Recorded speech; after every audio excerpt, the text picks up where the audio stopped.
Voila.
Is that brewed up?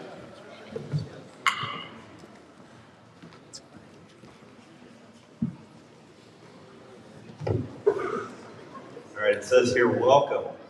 Welcome. Good start. I'm not going to laugh at my jokes. Get it? First of all, I just want to start off by saying thank you. That's really one of the reasons we do this banquet is to commemorate our season. It's an opportunity for me to say thank you to the parents, everybody that's helped in any way throughout the season, and there's a ton of you. And that's by design, so I appreciate that. The number is 186. 186, what am I?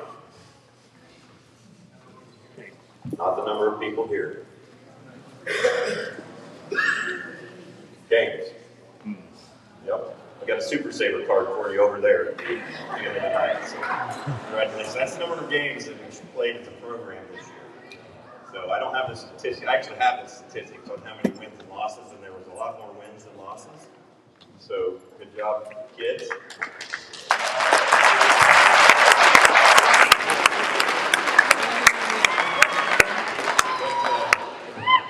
But what I'm really excited about is the ability of our program and the heart that these kids play with. And that comes a lot from good parenting, a lot from good coaching. Has very little to do with athletic direction. So thank you for all that you guys do, kids. Work in progress, right? Get better all the time. Bar has risen. We're going to be better next year. Already working through the summer, get better. And free throws. Think free throws. If you're watching any of these NCAA games, March Madness, free throws. All right. Got a few, there's no such thing as a free lunch. So, got a few disclaimers here. I'm going to invite Robert Disperser to the mic. Yeah, come on up, Robert. All right.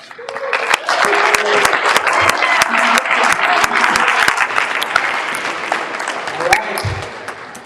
So I just wanted to make a quick announcement. So I'm the chair for the chief board, and Aaron Sylvester over here is secretary. So on the chief board, we wanted to make an announcement and let you know that we have a spring meeting coming up on April 20th. It'll be at the Green Valley Community Center, just right off of Green Valley Road. And we'd love to have you. We're going to have Cox Barbecue. We're going to have ice cream. We're going to discuss a lot of stuff that's going on at the state and national level for homeschooling, and then some things that the chief board's been working on. And so we'd like to invite you all to that meeting. We will discuss one thing that we're going to do tomorrow. We're going to send out an email to all the members for nominations for the chief board. We do have one open spot, which is vice chair, and we are looking for nominations on that. So if you know somebody that would like to serve, we have a spot available. I know Aaron, Justin Weavers, and myself, we're all open to sticking around. Obviously, if there's somebody that wants to replace us, I guess that could happen, and that's fine. But we're willing to stick around and serve, but we definitely need to fill the vice chair spot for the chief board. And so we're going to be asking for nominations on that in an email tomorrow. And then we'll discuss those nominations or tell you who they are at the spring meeting. And then we'll open it up for a week of online voting after the spring meeting. And then we'll know who the board will, and that board member will take over in August. So, or I guess immediately, right? I guess that could be immediate since it's open. So anyway, but we'd love to have you. It's Cox Barbecue Ice Cream. That's the big draw to get you in. Green Valley Community Center on April 20th, 6 to 8. And there is a playground in the back, which is kind of nice for the community center, so that if you bring in the kids, it's a great place for them to kind of hang out. So, but we will definitely make it entertaining somehow, some way. So thanks, Doug. Thank you, Robert. And where do we send our nominations if we want to nominate somebody? All right, moving on. So I've sent a lot of emails about fundraising. So we're continuing to do fundraisers. We have a race coming up on Saturday.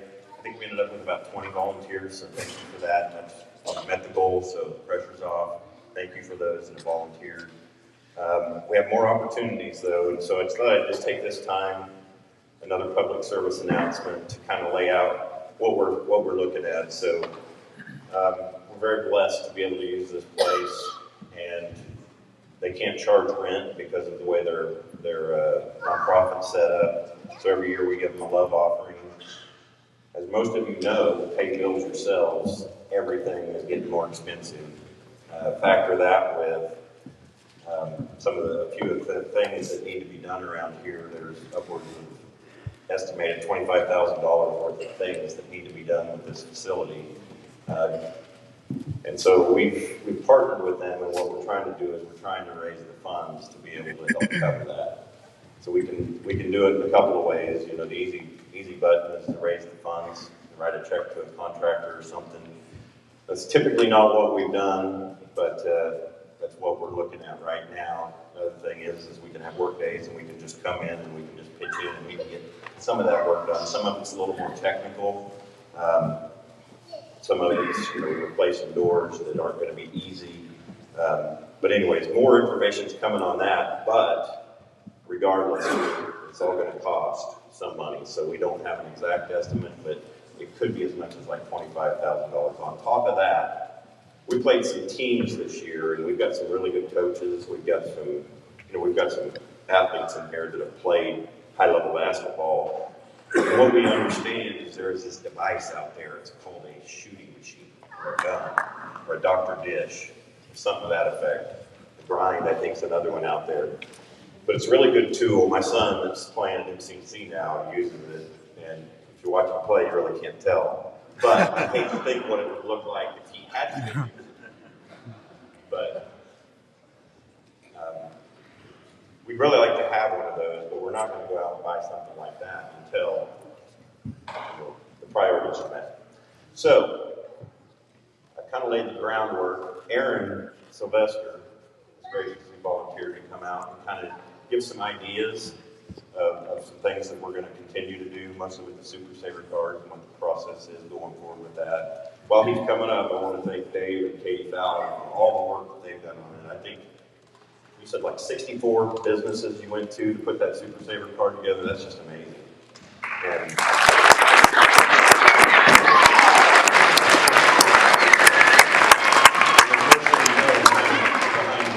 any good pastor or man is a good woman pushing. So Katie, wherever she's at, thank you to you for all that you've done and the work that you've put in, because we know where the real brains of the operation come from.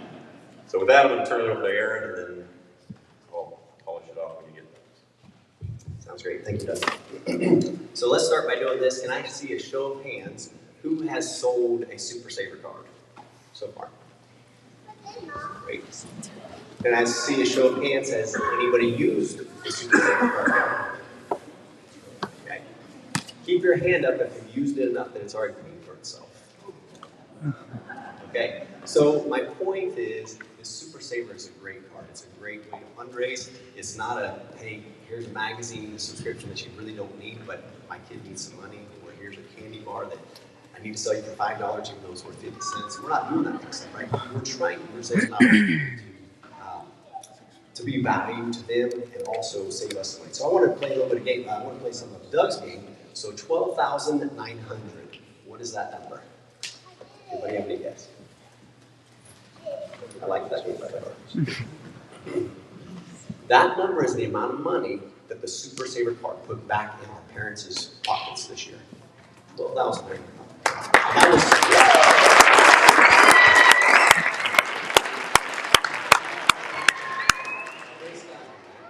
That's wonderful. And so, yeah, back to some of Doug's points. The reality is, I guess let me see a show of hands. Who enjoys having a home court for our basketball team? Anybody? Okay. Keep your hand up if you'd like to donate anywhere from $1.5 to $2 million.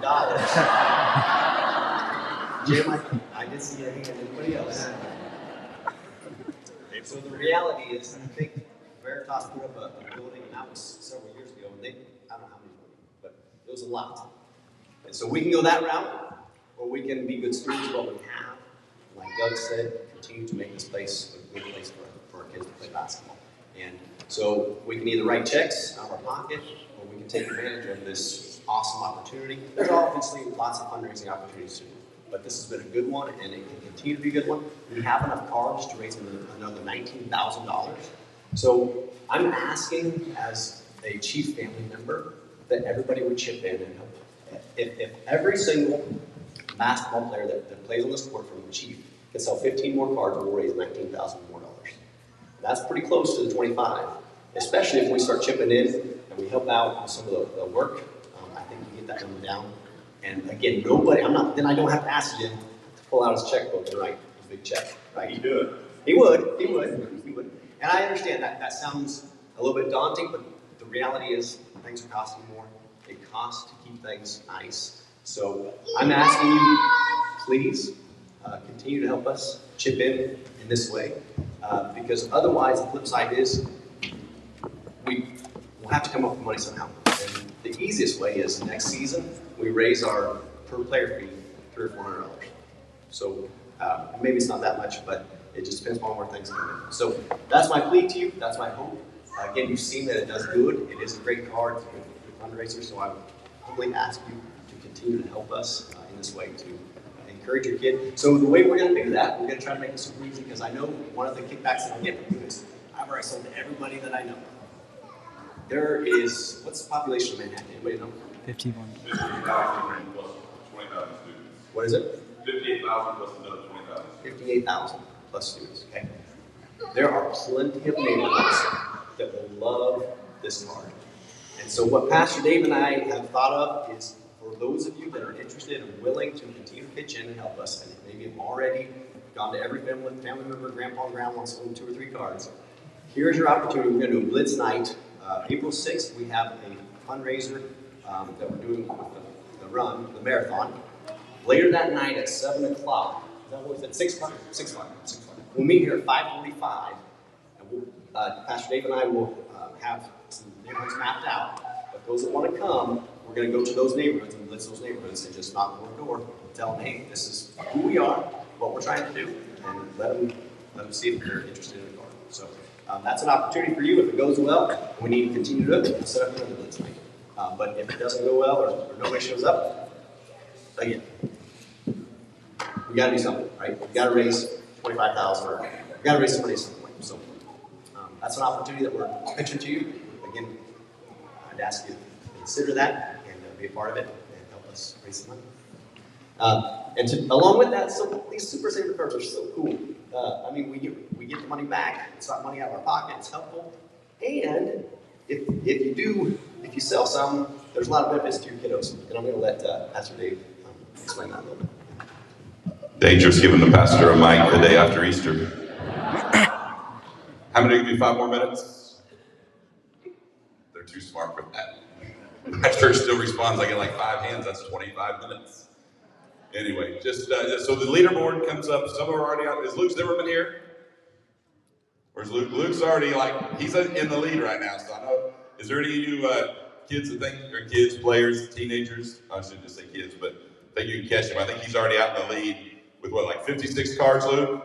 So Luke, based on the way that the leaderboard runs, if you sell 20 cards, you get a $20 gift card to Academy Sports. If you sell 50 cards, you get a $50 gift card to Academy Sports.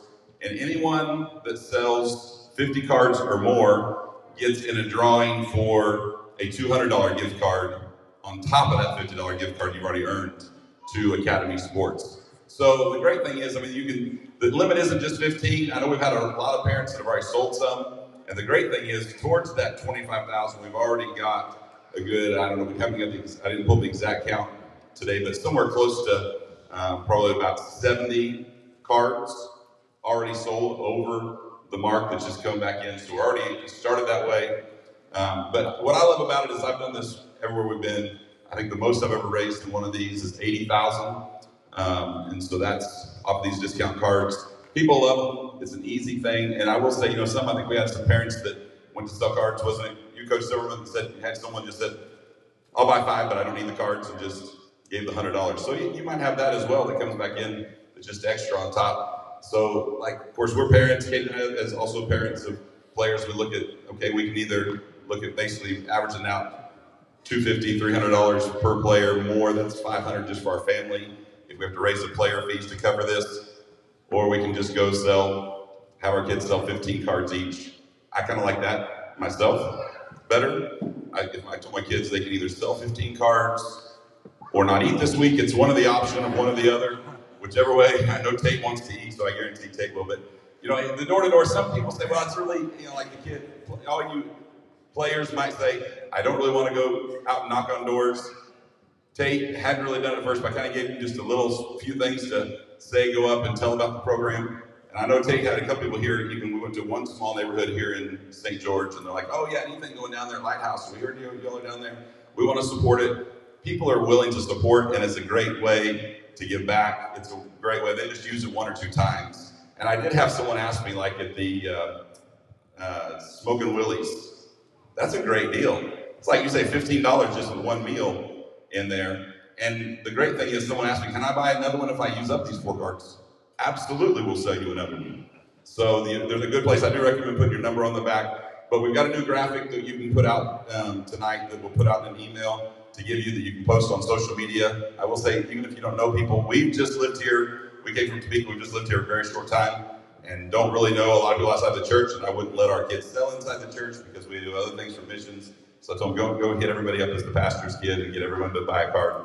So they've been doing it off of places that I took Tate downtown and some different area businesses, took him to a couple neighborhoods, and he sold his cards for nationals like that. So it's an easy thing. And the leaderboard, I know, do y'all players like anything from Academy Sports? That's an easy thing. Just go out and sell those, especially you junior high guys and you junior high girls. And y'all got it easy. You just go up, you got the cuteness factor, you just walk up to the door and they'll hand you $40. So anyway, all right. Anything else? Nothing to polish. Thank you very much. Great job, guys. So.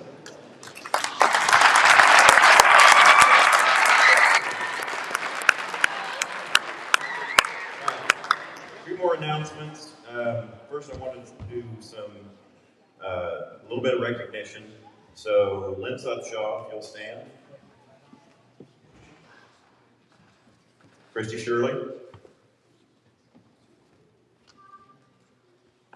Travis Goff. Aaron Wertenberger and Aaron Sylvester. You're already standing, so step forward so everybody can eyeball you. So this is our chief board, the parent boards. These are the ones that help me make a lot of the decisions, and then I run things through, or they let me know afterwards I should have ran that through them. I'm a work in progress. So thank you guys for all you've done this year. Couldn't have done it without you, and looking forward to discussing finishing comments. You guys can sit down now. But so the last thing last announcement, last real cheap basketball announcement is that after the banquet, we send out an evaluation form for all the parents. And so we ask for your feedback, how the season go, what are the things, and the form's pretty informational. It's got a lot of cues on there for you to fill in. One of the things we're really curious about, we piloted a 12U team this year. We want to know specifically from the 12U participants and the parents how that went as we start planning for what do we want to do next year with that. And so the board will get to weigh in heavily on that because we want to ultimately, you can ask my wife, I'm all about more. And I don't have an off button on stuff. I just want to, but at the same time, we got to do what we can. We want to make sure that we're meeting the needs of the program, holistically. And so we got to make sure that we understand what that means. So looking forward to those comments. And like I said, within the next week or so, you should be getting an email with a link to that. So, all right. Now to the next part. Before we move into the awards presentation, I've got an announcement. There's no easy way to do this one, so I'm just going to come out and do it. I've already talked to most of you, but there was just no way to cover this with everybody individually like I would have liked to. But most of you know, I used to work at Jeffrey Energy Center and transitioned into a new role with Evergy. And now I have an office in Topeka.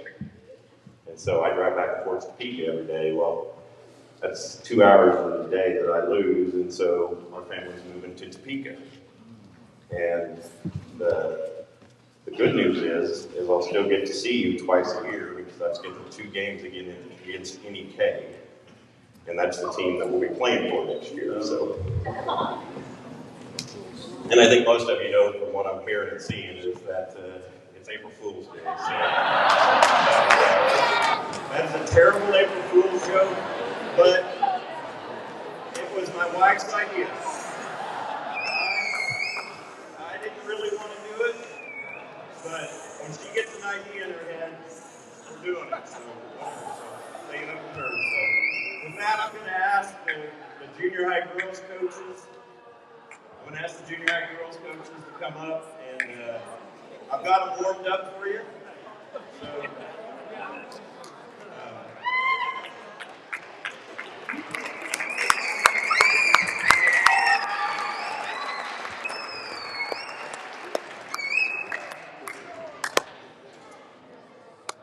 okay, how do you follow that, right?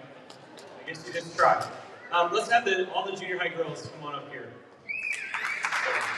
Yeah, give them a hand.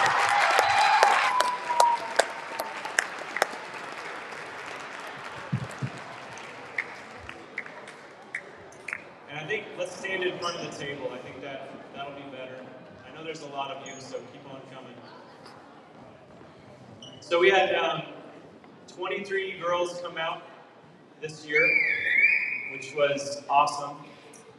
Thrilled with that. The program does just keep growing at this level. And yeah, I want to start off just by saying thank you. I think that's a great way to start.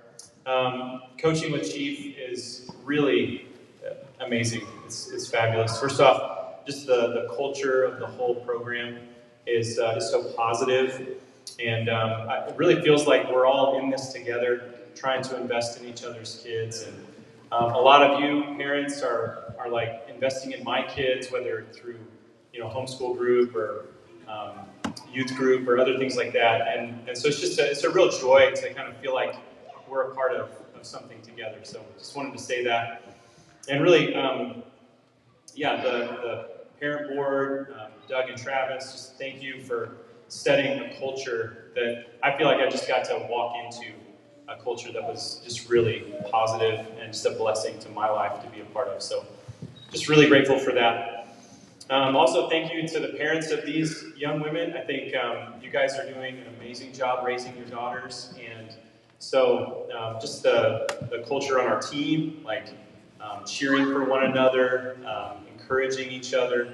That was something that we try to talk about as coaches from the beginning. And we saw that this year, absolutely. So I'm so grateful as well. Like part of coaching with Chief is, I feel like there's, especially at the junior high level, there's very little like parent criticism. So let's keep that going. I love that. I really love that. There's very little drama. I feel like we understand each other. We try to communicate well, and it just leads to a great environment for your daughters to be a part of. So grateful. Okay, and then I wanted to thank you girls. just for all the effort that you put in, for being teachable, for listening to coaching, for giving it your all. I know we asked you to do some scary things at times, to really put yourself out there, and you all gave it all you got. So that was excellent season. What a successful season. So, okay, and my last thank you is to my assistant coach, Kathy Ryan. She's my assistant coach. Give her a hand.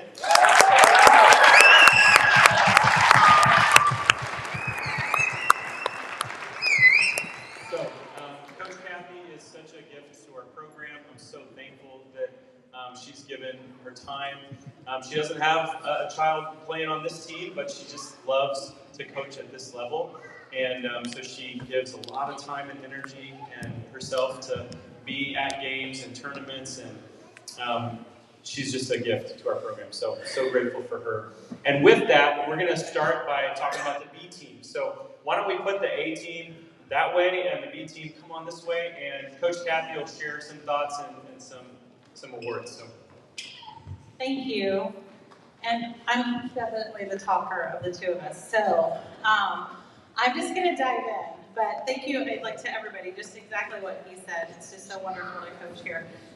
I'm going to talk about each girl, and I'm going to talk really fast, okay? So we'll start. Number 3, Kendra Steinbach. Can you step forward and wave at everybody? There she is. All right, Kendra's incredibly quick. She's slippery in the paint, but also great with three-pointers. She's determined and intense on defense. She's very coachable, kind, and encouraging. She's always smiling. She's the kind of player that you really want 5 of them on your team. Like, she's just a great player. She's the 3rd highest scorer on the team. She was especially effective in our game against Reno County, our home game right here, that went into overtime. She made some free throws and some clutch shots that sealed our win. So, thank you, Kendra, for a great season. All right. Number 4, Nita Nobles. There you are. All right. Nita is a blast to have on this team. There were times I just couldn't decide where I wanted her to play, and she knew it. She was very patient with me. And so she played a few different positions on the team. She's really tough. She can steal the ball, but she's also a really aggressive rebounder. Later in the video, you'll see one of those rebounds that was actually an assist, kind of. Very generous with assists. So she started out really timid, but through the season, she got more courageous. She contributed some steals, important rebounds, and a few buckets to our game. I just really love having her with us, so thank you. All right, number 5, Elsa. Elsa Weddle. Elsa is the youngest player on this team, but you would not know it. She is scrappy. She's a great rebounder and defender. She didn't get her bucket this season, but she got some great rebounds and some awesome defense. Whenever I just needed a tough, pesky defender, I was like, Elsa, come on. And she was really good at that. She had a great first year, and I can't wait to see you come back next year. All right. Amelise Sylvester. Okay, I have like a whole page. I hope you guys have time for this one. Okay, Ami, I said last year that she is a mighty player, and this year is no exception. She'll drive into heavy and huge traffic. She's not afraid. She will shoot and score from crazy positions that you don't expect it to go in. She's a great ball handler, an excellent three-point shooter. She's a huge encourager. I don't know if you guys have noticed, she's like right with the high 10s, like the high 5s. She is so great with that. She's a quiet leader. She's not really vocal, but somehow just her presence on the court makes everything click. And we just really appreciate that so much, Ami. She's our 2nd highest scorer this season. Thank you for everything that you contributed to our team.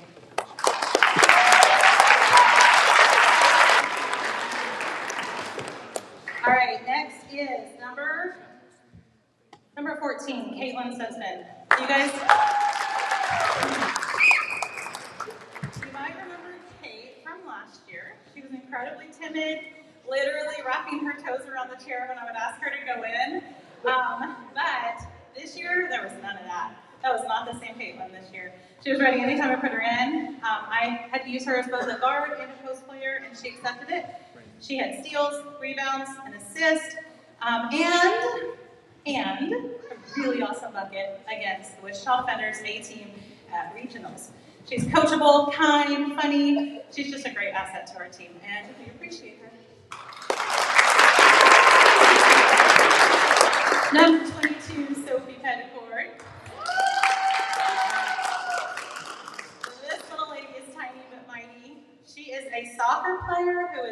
to love basketball, and I'm all about that.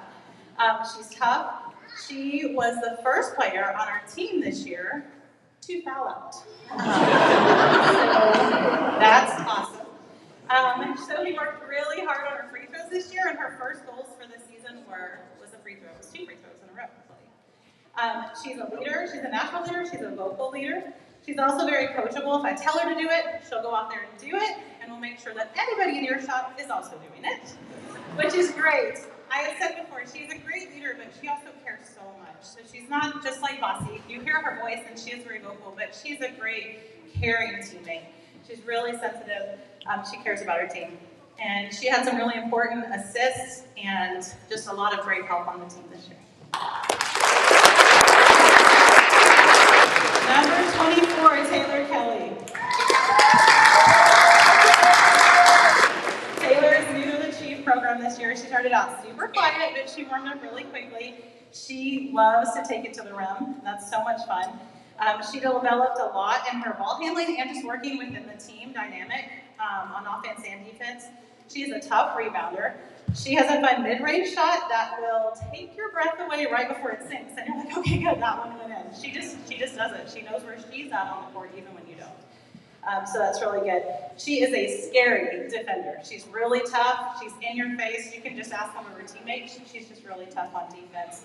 One of my favorite moments for Taylor this season was actually in the mom scrimmage where she sunk a 3 against her mom, if I remember that right. Okay, thank you, Taylor. All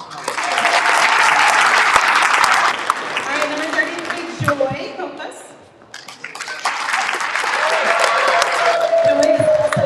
Joy's also new to our program, and she came out with a vengeance if you've gotten to see her play. It's just such a gift. She is so much fun to coach. She has natural leadership qualities. She is a huge cheerleader. You can hear her cheers from the bench, and you also can see her just coming off of the bench cheering for her team on the court. It's really great. She's quick and strong. She's growing in her offensive skills, but her defense is great. Coach Sylvester, just be ready. She is a great defender. She's also our unofficial snack burner for every single game. Every game, we had snacks in the locker room. I know, that's worth clapping for, yeah. Okay. I'm just super, super proud of you, Joy, for how well you did this year. You did great. Okay, number 55, Keely McJunkin. I just love Keely. I'm so glad that she joined us again this year. She is one of the most mature members of our team, including the two of us. She is wise and observant. She set some goals at the beginning of the season and just took them away. Like, she just worked on them, and it was so great. She's been shooting well. She rebounds. She ties the ball up. She's worked so hard to get in position. She knows where she's supposed to be. Every time she went in, I saw her intentionally going where she was supposed to be. It was so obvious. So thank you, Keely. Okay. All right. I have a few awards that I got to choose, just because I'm these girls. So, all right. Number 11. Claire. Claire truly became a post player this season. I told her in the last game, I was like, you are the next Morgan Disberger. You are just fierce in there. You're coming up so strong, and I'm so proud of you. She's strong. She's aware of where the ball is. When she hits her go button, she is unstoppable. She's determined. She goes right in there. Every time we would set a goal, she'd just mark it off, and we'd have to set new ones. I'm like, okay, try this, and she'd do it. And we just kept going all through the season. One of my favorite times that I saw her courage really come out was in a game, the same game I believe that Caitlin scored her bucket. In our team meeting before the game, I kind of flippantly said to Claire, hey, if you get an open 3, take it. I mean, she's an inside post player. She's not going to get an open 3. Well, somehow she ended up baseline outside, shot the ball, and I was like, okay, and it stunk. So she got her 3 this season. I want to give Claire the Most Improved Player award, and just like Coach Sylvester said before, the Most Improved Player doesn't mean that you started out in a brand new place. It could just mean, to me, it means that you have worked hard to grow from where you were, and to grow into the needs of your team, and just become a well-rounded player. So Claire, you get the Most Improved Player award.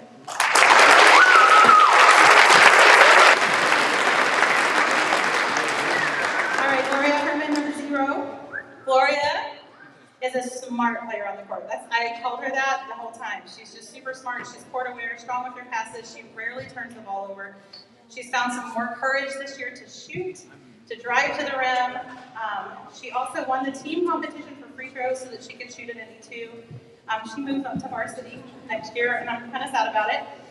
Gloria, I'm really proud of you, your attitude, work ethic, and team spirit. I appreciate your leadership and maturity on the team, but also your willingness to help others to grow. Thank you for all you have contributed. You're going to get the Coach Award.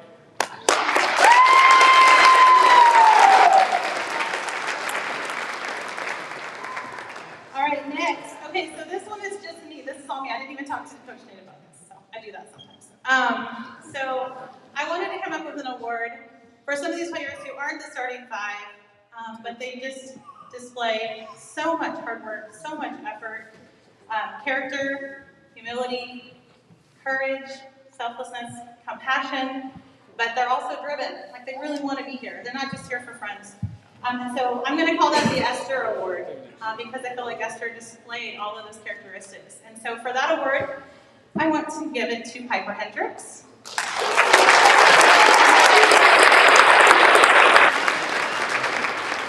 Piper is a huge blessing to me on this team. I just love having her here. She's observant and caring. She's quiet, but she's always paying attention. I know that she prays for her teammates, and that's really important. On both offense and defense, she gets to her position quickly and effectively. On offense, she shoots, rebounds, drives. This season, Piper is the only player on our team to have played every single position 1 to 5. She'll do anything that I put her in to do, and she literally played in every game. She has covered every position. And so I know I can count on her for anything, and I really appreciate that. I love watching her in the NEPPL where she got lots and lots of minutes. Piper, you just did amazing this year. Okay, so last one. Bear with me. 5 more minutes. Okay. All right. Eliza Sad.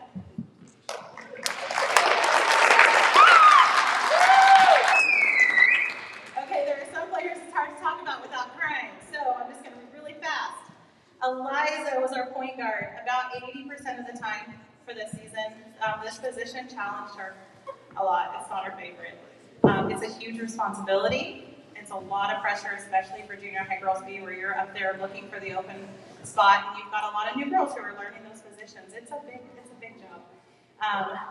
But Eliza did that really well. She's a leader. She's creative. She has lots of ideas and angles that just give us an advantage.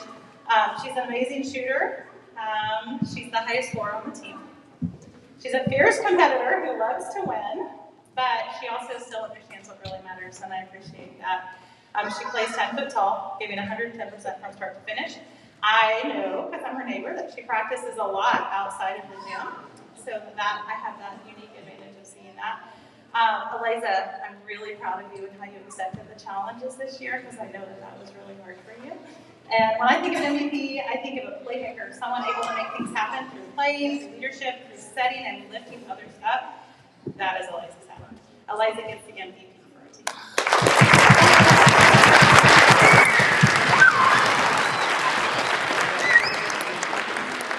And that is all. All right, B team, you guys can take a seat. Give them a hand.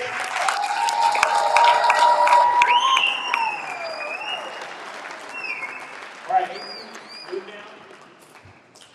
Okay, I'm gonna just give a brief overview of our season. So proud of these girls. So, yeah, this season was really special for me personally. So,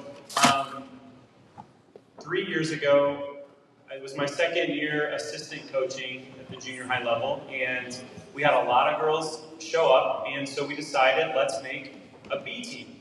And we had never done that at Chief in the junior high level, and we didn't know how it would go, but we went for it, and scheduling was a challenge and all that, but I was tasked with being the leader of the B team, and I didn't know I was going to do that, and then I stepped into it, and I think 7 of the girls on the A team this year were a part of that. It was like kind of their first year playing, and it was my first year coaching, and we all kind of learned together. So we have a lot of good memories. We remembered that.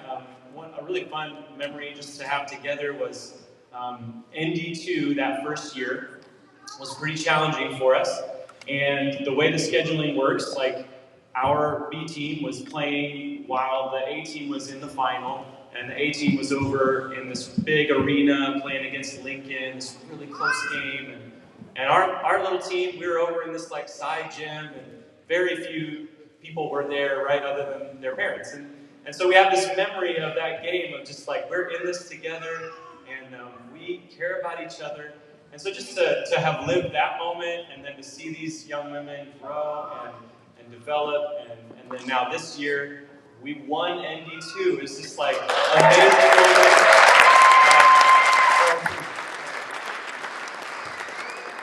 And that moment was so special for so many reasons. Like, Chiefs Junior High Girls hasn't won that tournament since 2008. So it's been just a long time since we've been able to do that. And yeah, so this season, man, what a treasure for me. When we were starting the year, we were replacing a lot of contributors, a lot of players that had played a ton of A-team minutes the year before, had moved up. And so as a coach, I didn't know what to expect. But man, these girls really filled in those gaps right away. And the season started out like so exciting and successful. And I was like, whoa, blown away. Like, I guess we're going to be good. That's kind of how I was feeling. We're just like, okay, we're going to score a lot of points and we're going to win games. And they really did step up. Even from last year, we were averaging way more points per game, playing great ball. So then at NEKPL, our home tournament, the very first game of that, it was our 9th game of the season. Michaela blew out her knee. It was a really hard moment for our team. So Michaela was the returning starter from last year. She had played so many minutes at the junior high level, and she made everybody better. And it was pretty easy for all of us to see, like, she's a great part of our team. And so right away in that tournament, she has that injury. We're all worried about her. And, you know, Doug's being real positive about it, like, no big deal. And we're all like, okay, great, give her some ice cream and let's get her out there. And it's just, man, it was a hard moment. But I was so proud of our team, just like rising to the occasion in terms of on the court, but also like rallying around Michaela and like giving her love and support. And I just was really proud of our team. So we ended up winning that tournament, which was a real high point of the season in the midst of, oh no, Michaela hurt her knee, how bad's it going to be? So then we learned it was going to be bad, right? So it's going to require surgery, and so then, okay. So now we got to redefine who we are as a team and how we play. And we had some bumps along the way, right? Like, all right, we got to figure this out. But I was so proud of these girls just stepping into new roles, taking on adversity, rallying together, and yeah, it was a great season. So let me see if I have anything else here. Yep. This year was a tremendous year of growth for these girls. And I think it was a year of growth for me too as a coach. So I feel really new at this, just learning how to do it. And so I love that you guys are patient and gracious to me as I try to do this thing. And thank you, team, for being gracious to me too. So why don't you give them a hand for the season? What a great season.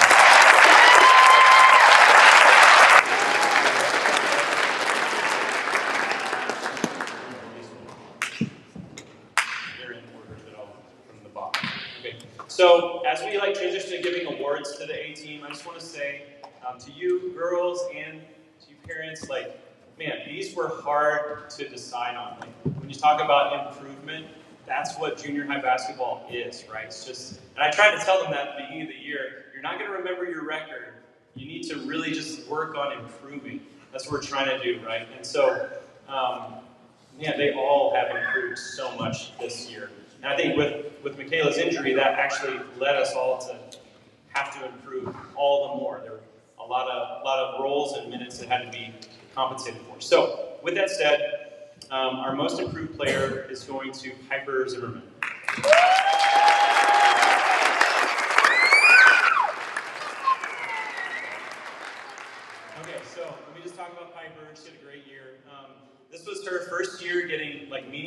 minutes on A team, and she made the most of it, absolutely. So one part of our season that changed was when I realized, like, oh, Piper's a guard. So I was playing her at the high post for a lot of the early season, and just had a rotation there that was trying to get her minutes, and it just wasn't where she should be playing. So then when the team kind of reshuffled, I put her at the 3, and it just opened up, oh, this is where she should be playing. So I'm learning as a coach, absolutely. But man, that's where the improvement was. She just thrived. And so part of the ND2 win, she had a game in ND2 where it's her season high. She got 14 points, probably her career high. And just a great moment of contributing and just aggressively going to the basket. She had a great season. So give it up for Piper.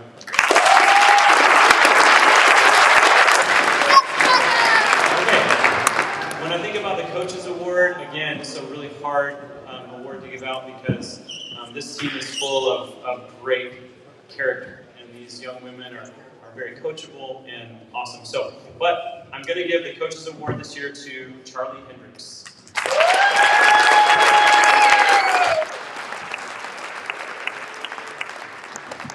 At the beginning of the season, Charlie and I were talking about her role, and I had him fill out a sheet, and one of the questions was, what do you think your role is on the team? And she asked me, what do you think my role is on the team? And so we had a fun moment. I looked at her and I said, absolutely, Charlie, you are a leader on this team, and I need you to bring that to the team. And she took that to heart and absolutely provided so much leadership this season. Charlie gave great energy and great effort through the ups and the downs, and very positive player, just loves the people she's around so well, loves to encourage people, she sees people well. I know that she was praying for our team. I know that she took that seriously. So she set a great example in all of those things. Attitude, the way we treat the refs, the way we talk about opponents, the way we respond to coaching. Charlie's been a great model for our team. I would say she's one of the most coachable players I've ever coached. So just, it's been a fun ride, and you're not in junior high next year. I'm going to miss you. So thanks, Charlie.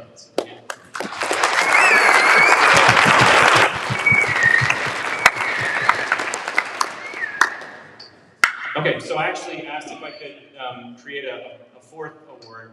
You're given 3, and so I was like, I need another one. So, and it'll make sense. So I have an award here I'm going to give to Michaela. It's the Career MVP for junior high. So come on down, Michaela.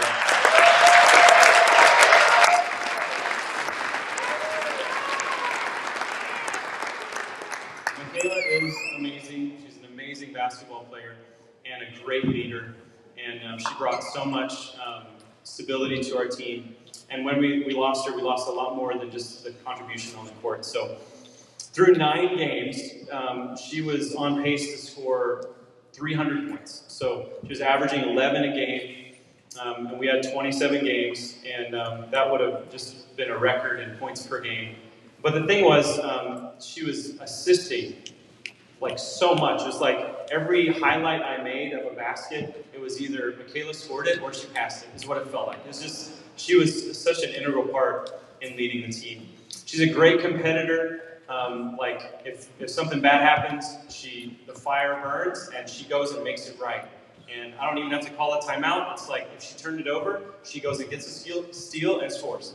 And I'm like, okay, it's solved. Good job. And she's a great competitor, but she's also just a wonderful teammate, very selfless. She's always looking to get others involved.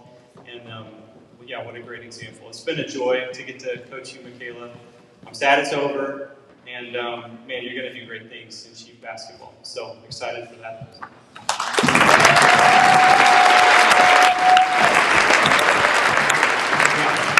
So the reason that I wanted to give that award is I felt like if you just played in 9 games, you probably shouldn't be the season MVP. And so we have an MVP for this season, and it's Zoe Wertenberger.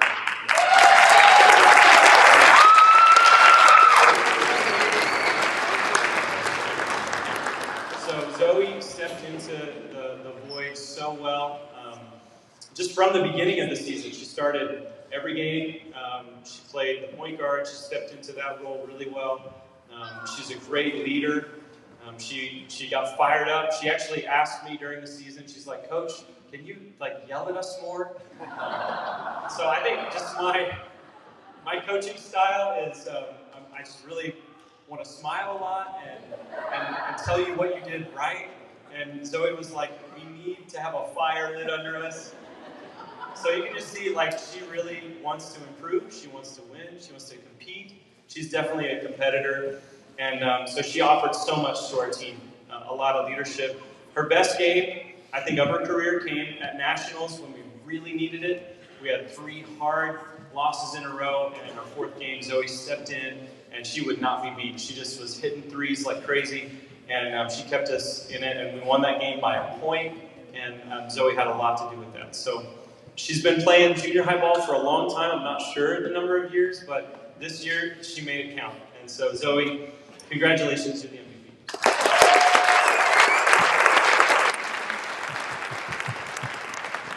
All right, just give the team a hand as they walk off. Good job, ladies.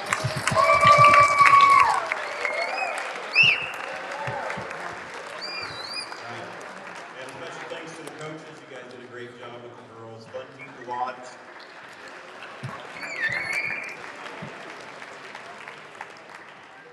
right, moving right along. So next up, we've got the junior high boys. So if you all want to start making your way down, and this year's junior high boys was coached again by Brian Krause, assisted by Mickey Zimmerman and Alan Weddle. So if you guys want to come on out. And 12U. Do 12U separate. Okay. All right, 12U, you stay put. Sorry for the false alarm.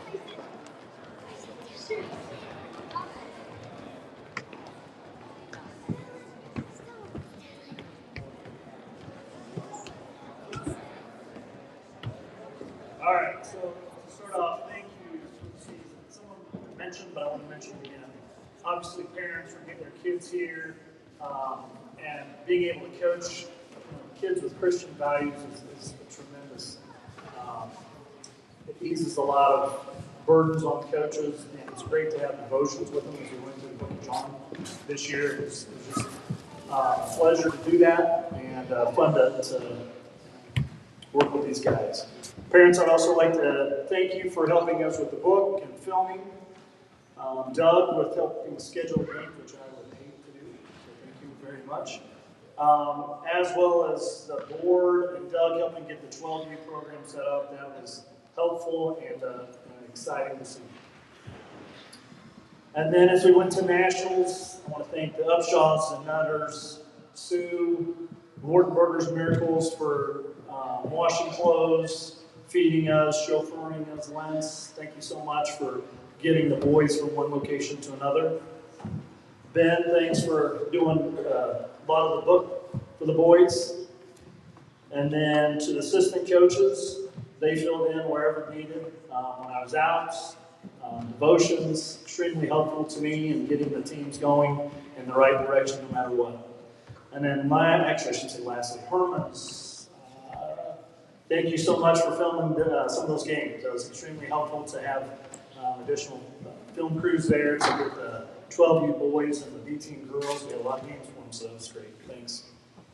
And then lastly, my wife having to deal with me and the whirlwinds coming home, trying to get gear together and get clothes together, making sure the vehicle was filled up and ready to go. So thank you, Joy.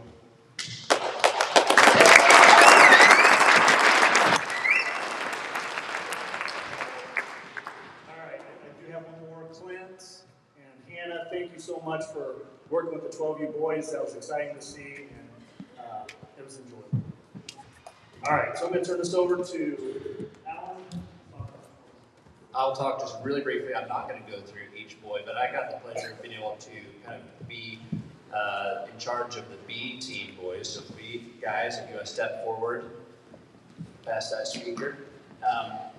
We just had a blast. So it was a lot of fun. It was my first year coaching, so I can identify with some of the things Nate was saying about just a learning experience, and I appreciate their patience with me and the parents' patience. So For junior high B basketball, we saw a lot of growth. Didn't always show up in scoring, but the things that I got most excited about were seeing as guys started to understand the game, really know where to be on the floor, what cuts to make, and especially playing together. Towards the end of the season, we started seeing some really exciting assists and good passes that we didn't see to start the year. I think that's one of the things that's the most fulfilling as a coach when kids start to see the game and understand it. We played a lot of teams, and boys I think would agree, that were a lot taller, bigger, stronger, not always faster, but at least three out of those four we would match up with them. And so it was a challenging year as far as playing teams that really had us, at least in a couple of those categories. But there was never a game where I heard before we were warming up where they were scared or nervous or didn't think that we could win. And so that was to their credit, and there were some pretty hard-fought games. One of the things, too, that was fun early on, and I think we probably maybe, I don't know, Caleb, you would at least say, we were pretty physical when we would scrimmage, right? And I think there's always a tension of how hard do you go early in the year, but I think it showed up towards the end of the year for all of our boys. Just when you get into some of these tournaments, it's a slugfest, and so it was fun to see our team playing hard, but still playing with it. All right, give it up for the team.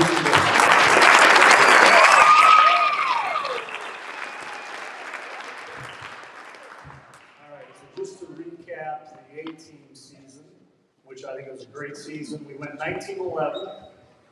We took second place at Indy 2 and the Angels Classic. We also won a gold ball at Nationals, which was a big win for us.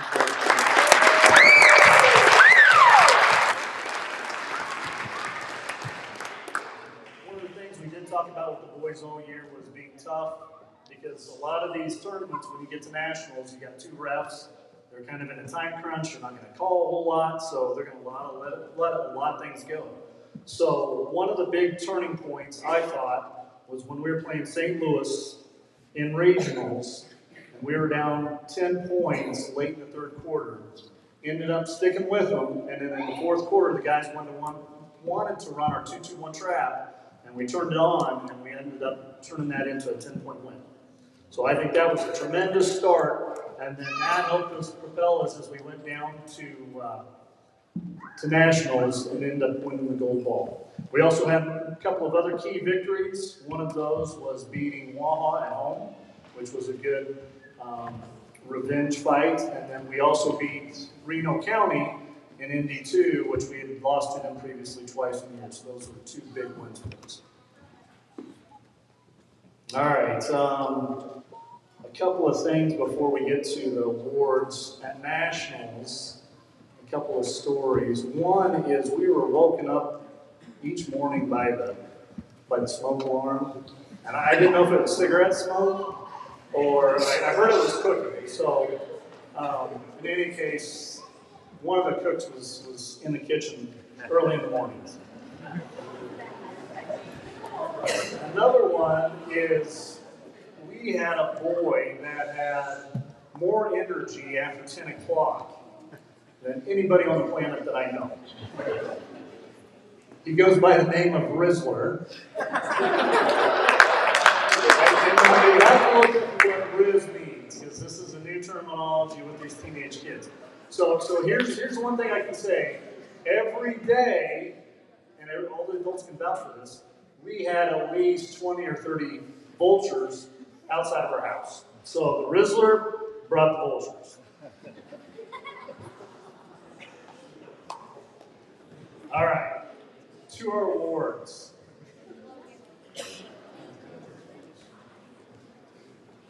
So we had a boy that helped and was around the A-team, didn't participate on the A-team, but I thought had a great attitude and was willing to work with the boys no matter what. And he gets the Coach's Award this year, and his name is Phoenix Zimmerman.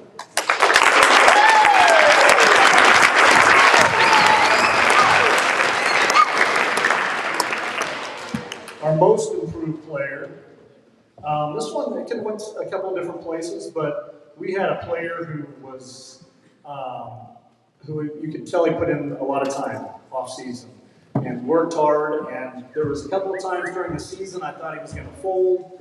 I got up in his face a couple of times and he turned it on. So our most improved player this year was Caleb Boston.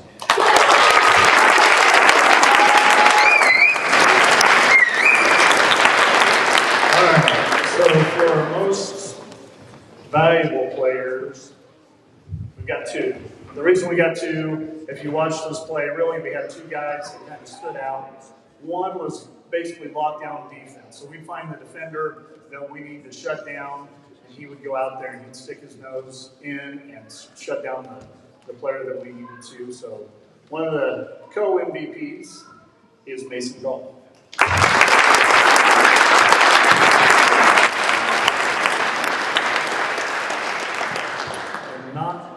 Last but not least, the offensive MVP this year goes to Grant Disberger.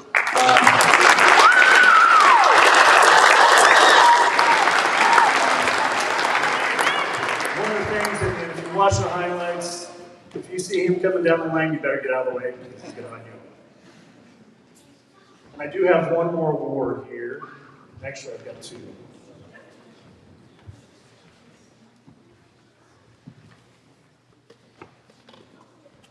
So before I forget, the most valuable player, or most outstanding player for the tournament down there at Nationals goes to Grant Disberger.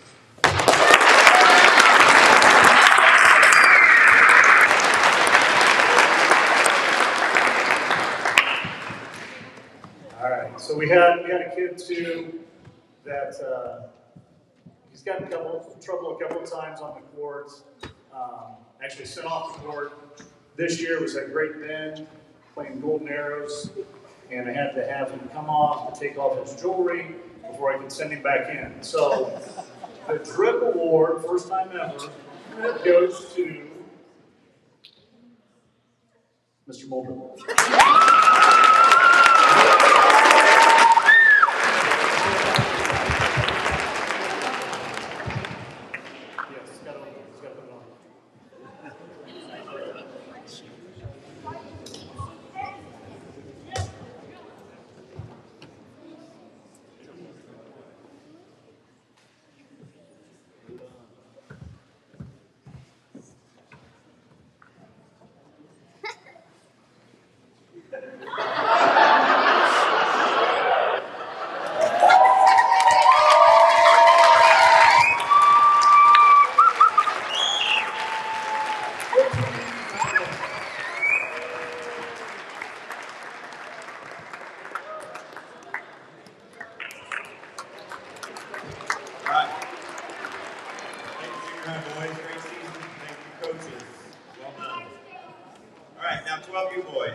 Takeaways so far.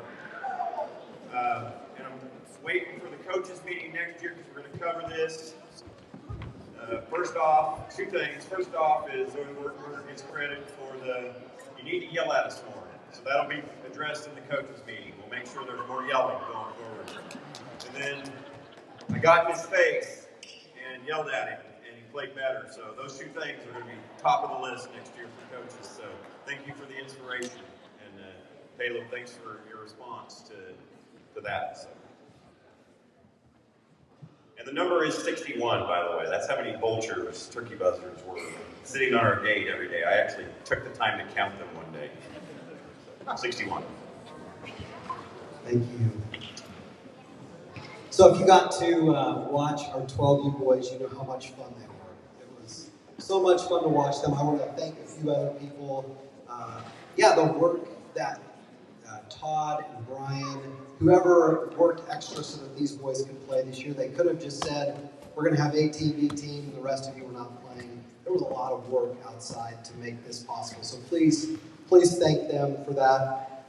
Parents, your boys are a tremendous joy. I have missed them. so much in the last couple of weeks since I don't get to see them and know what's going on in their lives. Boys, this was such a fun experience for me. You made my spring, and I love working with you. The Canterburys, Cody and Hannah, thank you so much for stepping up and being willing to help. 16, 9, 10, and 11, and 12-year-old boys are wonderful, and I needed help. So thankful for Hannah being willing to do that. The last group that I want to thank, the A-team and B-team boys, the high school students that cheered. You would have thought we were in March Madness. It was so fun, and you guys made that really a great experience for these guys. So thank you for that. We had 9 practices before our first game. We had 15 practices total for the whole year. And so there was a lot of growth. Practice 2, we're getting ready to head up to Lincoln for the tournament, which I thank God did not happen. And I'm teaching inbound plays, and I say, if you're on the ball side, you need to set a screen. And nobody did anything. And I said, are you going to do it?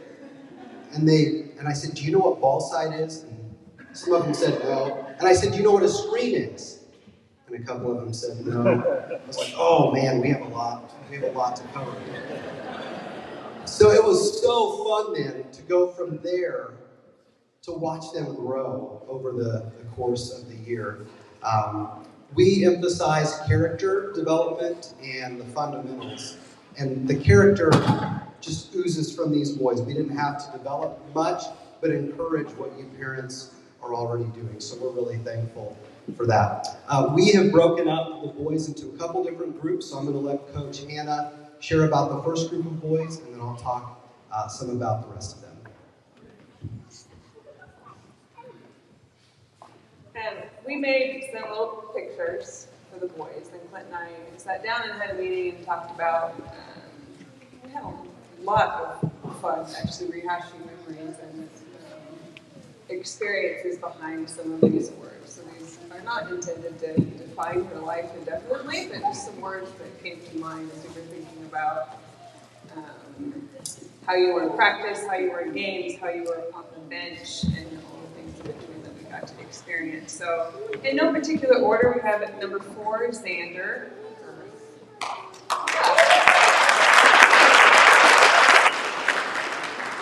Xander was, above all things, very persistent. We asked him to be one of the boys inbounding the ball, and through some frustration, he also stayed very coachable.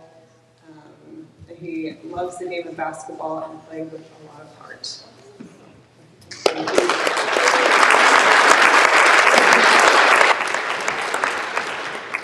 Same string, number 22.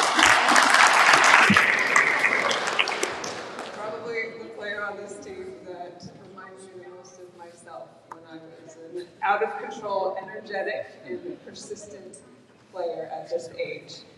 It was a pleasure to get to play with you. Thank you.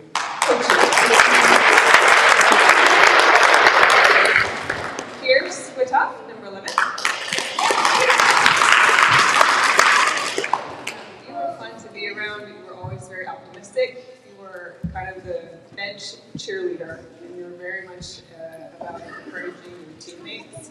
I can remember many times saying, guys, we're probably not going to lose by that much. This is going to be fun. Let's just encourage yourself.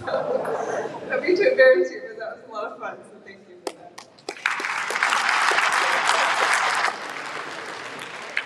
Bryson Zimmerman.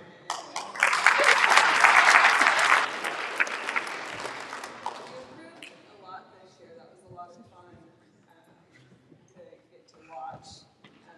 And you know the game, and you love the game of basketball. There were a few times where I was like, I'm going to take that one, because you are definitely also persistent, and Coach Clinton, I think you would definitely be a future coach.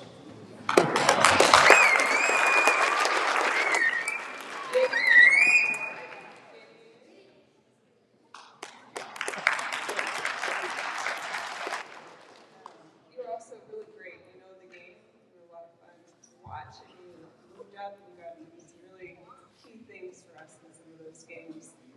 You were very determined, also coachable, and also one of the, one of the biggest encouragers on the team. So thank you for that. It's fun.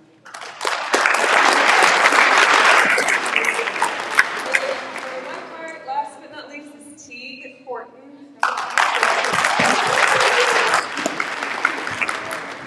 Teague is also very coachable, very diligent. He showed up and he worked really hard.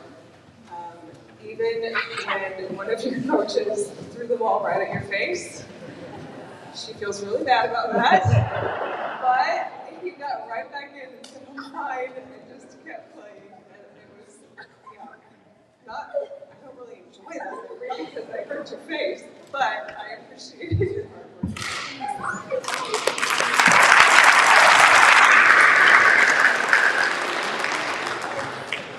All right, I get to share about the rest of the guys. Noah, come on up. Noah Ryan.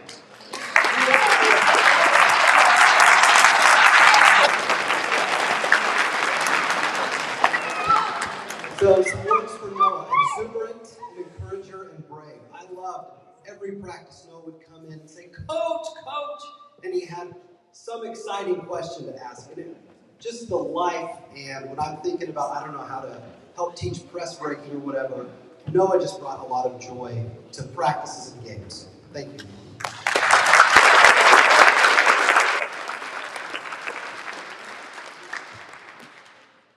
Ezra Sapp.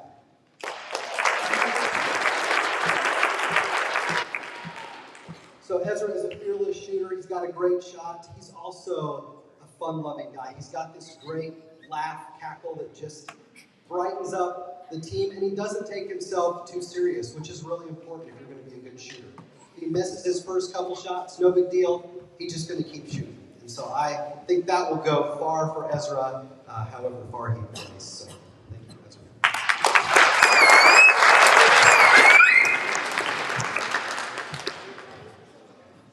Next is Henry Muldrup.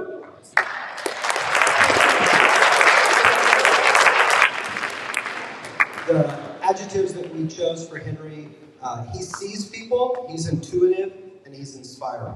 When all the rest of us are worried about whatever details in life, and this is true for me at my church too, when I'm not having a good day, most of the time, most people don't notice, but Henry does.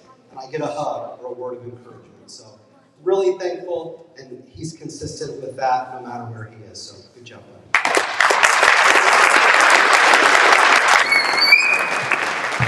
James Herman.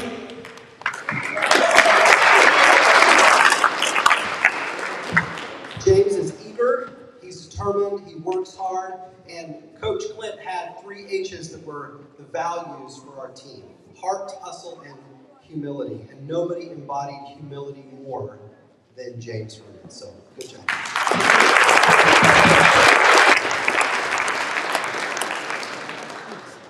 For the next 3, we gave some awards on top of the normal MVP, Most Improved Coaches Award. And so we had defense. I told the boys the 3 things that win games are free throws, layups, and defense. And the person with the most steals, the person who caused the most chaos on the floor, the person who was just the biggest presence on defense was Stellan Lynn. Stellan.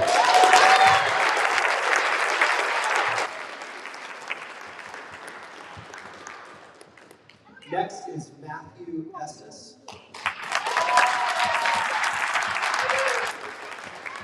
We're giving Matthew our Leadership Award. It's a little bit different than the Coaches Award. The Leadership Award, we felt what really made Matthew stand out was his communication. If he didn't understand, he listens well on the floor. He's directing the other players. You could always hear Matthew if he was on the floor. If he didn't understand something, or if I told him one thing one game and one thing another game, he would say, "Coach, I don't mean to be disrespectful, but you told me the opposite last game." And so he is an excellent communicator, and you served our team really well in that role. Thank you.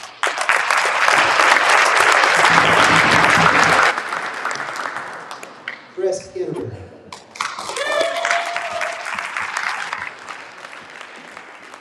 So when I played basketball in high school, my coach called the posts big uglies. And the first day of practice that I called our posts Big Uglies, they were kind of offended by that. And by the end of the season, it was a badge of honor to be the Big Ugly. Chris is getting the Big Ugly Award because he had the most rebounds consistently. Nobody even touched him in rebounds. Boxing out, when we had big guys that we were playing against, Chris would take that guy over. Even if he was getting pushed all over, he would just pop back up and just kept going. So, good job on getting the Big Ugly Award.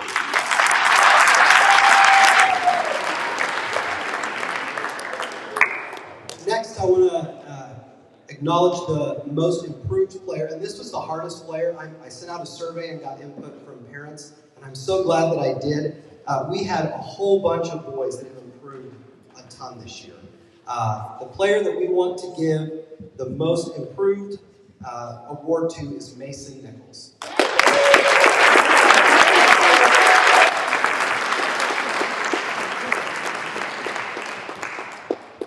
The beginning of the season, Mason's super fast, hustles, but the improvement that he made, not only in getting the rebound, but squaring up and putting the ball up, was really fun to see.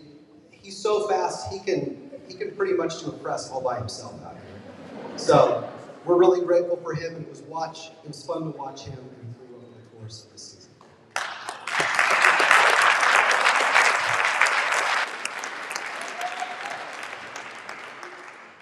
The most valuable player is Henry Anholtz.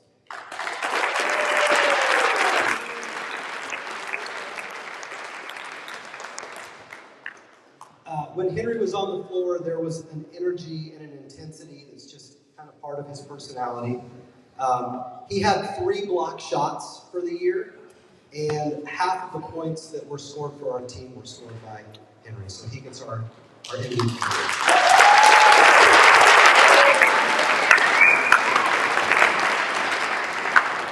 Last but not least, Mason, if you'll come up, for Emerson. I've watched Emerson's brother play so much that I called the poor guy Mason all year long. I'm so sorry, Emerson. Emerson gets our Coaches Award because he wasn't the leader that was most vocal. That was Matthew.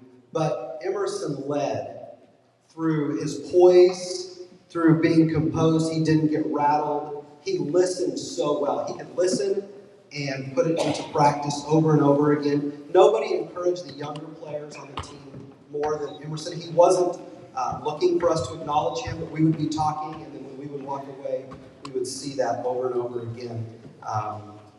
He worked really hard all season long. He never stopped in conditioning, pushing himself and the other players. So we're really pleased to give you the Coaches Award.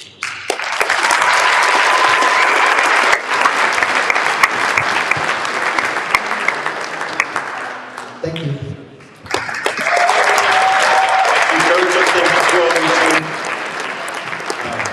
Next up's going to be the varsity girls. As a little filler, I've seen a lot of things in my days, a lot of basketball games, thousands probably. Up until this year, I would have told you that one of the funnest things I got to do was watch the B team girls come out and compete, and run up and down the court. However, this year they got some pretty good competition with that 12U team. I think everybody that watched those games just did so with a smile on their face. So it was moments like that, like I said, I've seen a lot of things, I've seen a lot of games. I've sat through a triple overtime national championship game last year when we came out winners. But when you see games like the 12U teams play and the B team girls play, you realize that's why we do this, because it really hits home. It's so special to me, and I know it is to a lot of the fans as well. So that, varsity girls. Great, thank you, Doug. So believe it or not, I do not have any dad jokes tonight. Thank my wife for that. She said, do not, she said, spare away the dad jokes. So I will do my best. I don't have any at the moment, but there might be some.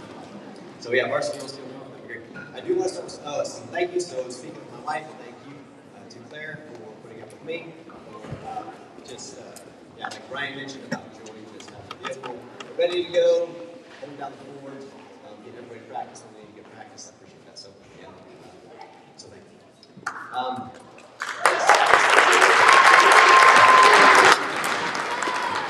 behalf of all of you, I also want to take time to thank Doug.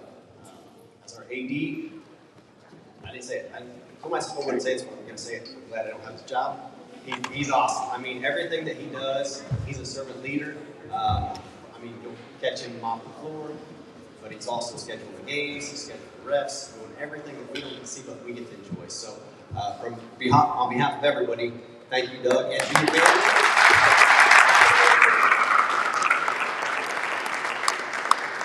This is for you and your family. There's not Andy's, but there's a Freddy's, so there's some nice people. And of course, Travis, thank you for being the assistant AD and helping. Again, you're kind of an unsung hero that doesn't get acknowledged very much, but thank you for all that you do in the background as well. Some more quick thank yous. Ron Wilson, I saw him in the house earlier, so yeah, please stand up. Please stand up. Ron, I love that you take the time to come be the voice of the Chief. You do a fantastic job.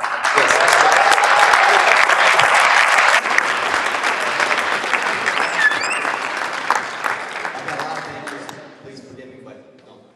so I would love to see, by show of hands, who has gotten to enjoy or has had family or friends watch our games online. Anybody? Okay, everybody. And that is a huge tribute to the Krause family. So Brian, if you'll come out here. Brian and Joy.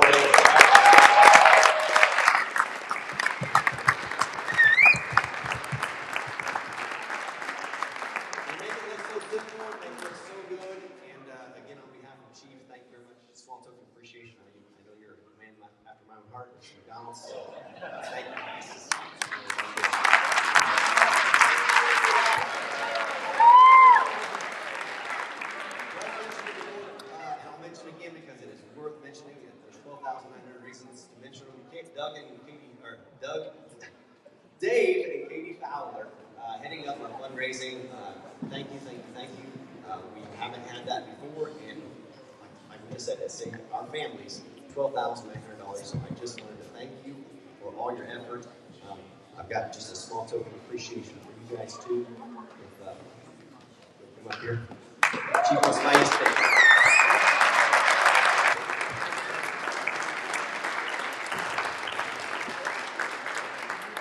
Couple of quick thank yous. So we all got well fed and hydrated and nourished at Nationals. That was because predominantly two ladies, Tanya Disberger and Melinda Keeling. If you could come up, I have just a small little token of appreciation for you ladies. Thank you for all this.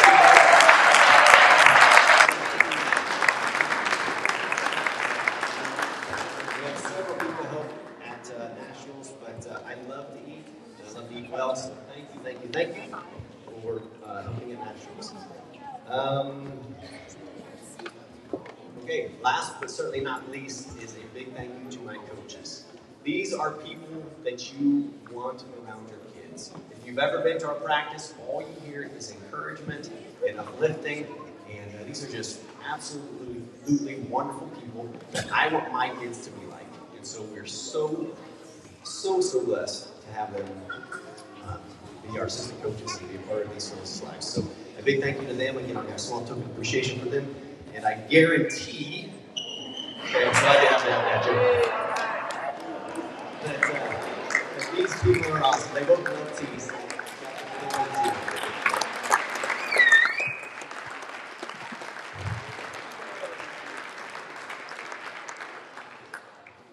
Okay, so it's a combined effort. Thank you to all of you people. Without you and all the volunteers, we wouldn't have this, but also a big thank you to the girls. Without their hard work and their effort, we'd have nothing to come watch and enjoy.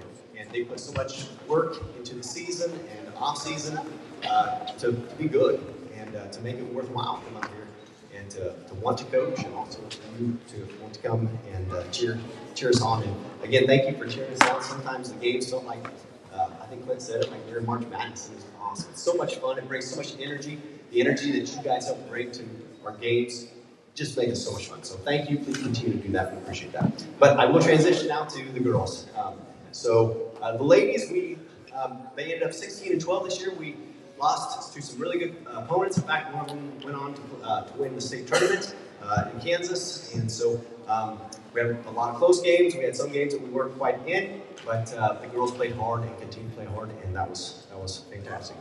These girls had zero drama the whole year, and that's such a joy and such a blessing to have.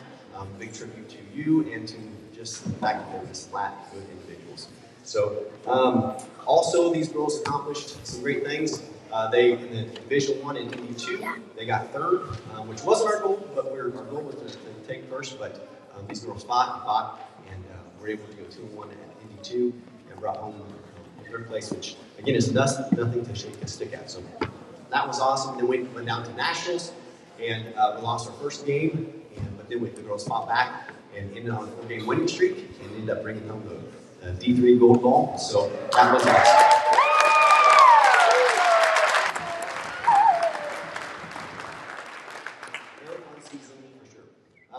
With that, with the help of my coaches, we came up with just a couple words that we too would like to recognize each girl. I think it's important to be able to recognize each one of them.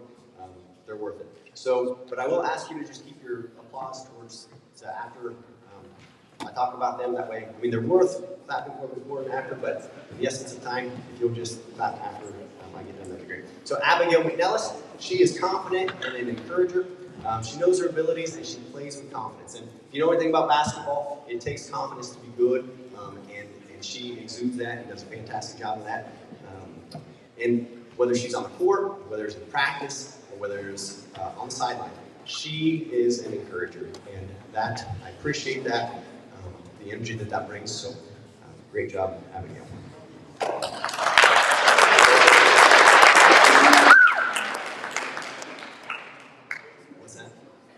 Okay, Braylon Zimmerman, she is reliable. Whenever our team needed rebounds, this girl she had a nose for the ball and she could find the ball. She ended up with 80 rebounds for the season. She is a solid player and just continues to improve, and she really became a reliable source for our team. She played well, and so she is Miss Reliable. Braylon Zimmerman. Callie Joy was persistent. She is persistent. She's very persistent. I have the privilege to be her dad as well as her coach, so I get to see firsthand that she works on things until she gets it right. And because of her persistence, there were numerous times where she hit some big threes for us. She just shoot or shoot, and so she kept shooting. And there was numerous times in games that she pulled through big time because of her persistence. And so we're very proud of her, Callie and Joyce.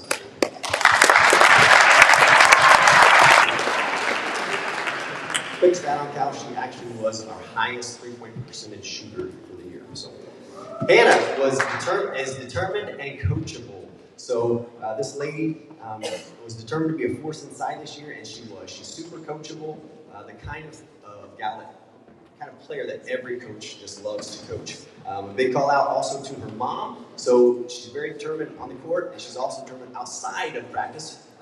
Carmen, if you're here, thank you. She is heading up, helping the girls get stronger in the off season, and so her and I think Joy as well. So we've got the east side and we've got the west side of Manhattan, and so they're working hard to help our girls continue to get stronger. So, Hannah, again, is very determined and very coachable.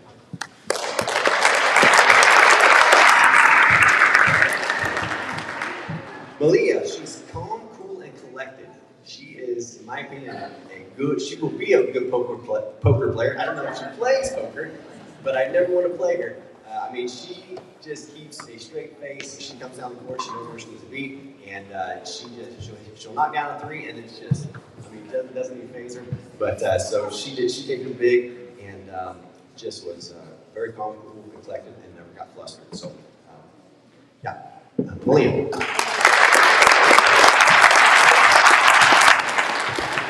Michaela, as mentioned, she got hurt partway through the season, but I did want to talk about her. Her basketball IQ, she is just basketball smart. Now, granted, she's had several bigger brothers to watch a lot of games and glean that wisdom, but you don't hardly have to coach Michaela. She just knows where to be, and it's fun to be a part of the team that she's on, because she's just a fantastic player and has a very high basketball IQ. So basketball IQ for Michaela.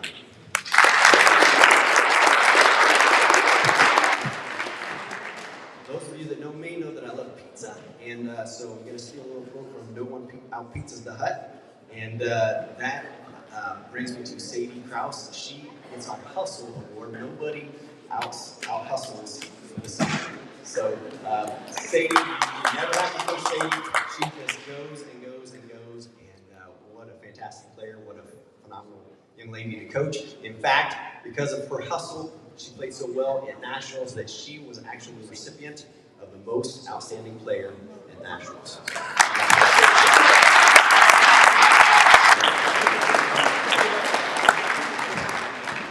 Aubrey Fowler, she gets Miss Positivity. So it's hard to jump right into a program that you're new to, that everybody else already has a jump on you and knows the program inside and out and understands what we're looking for. And so you can get very discouraged. You can be very discouraged and frustrated. But Aubrey kept her head up. She was very positive. She's always having a smile on her face. And she worked hard from the beginning of the season all the way to the end. And because of how hard she worked, we coaches and I decided that she gets our most improved player award that year.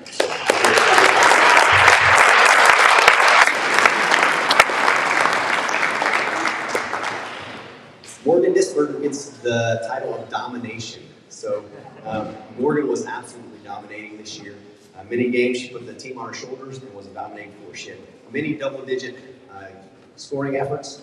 And but what stands out really for Morgan is her character. As dominating as she is, her character is just phenomenal. She's full of integrity. I think I mentioned it last year. I can turn my back in practice, and she is still going to keep working. Just keep working. She never. I mean, it's just incredible that just her persistence and her integrity and her character, that she just is such a great individual. So she gets our Coaches Award for this year.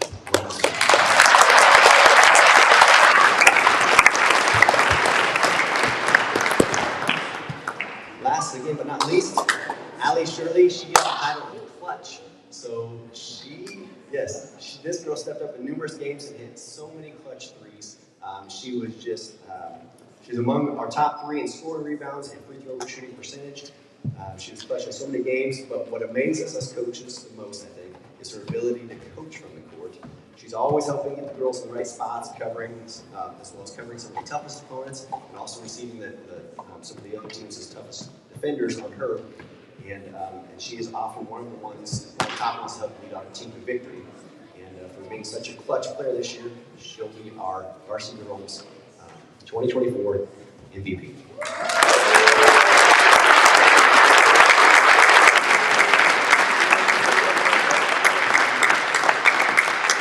So with that, thank you for the opportunity to coach. Great season, ladies. Here's the exciting thing is we have no seniors. All of these girls are coming back next year, and I believe there's going to be a few more to join them. We're excited about the girls that are coming. In fact, I missed a thank you to Nate and to Kathy. The work that they do at junior high really propels these girls to play at this next level. And that's evident in the girls that came up. I'm sure I'll miss somebody for mentioning it, but there's several girls that came up this year, and they just come right in, and they hit the ground running. So big thank you to them. But yes, they're all coming back next year. We're super excited about that. What a great group. Come out and support them again next year.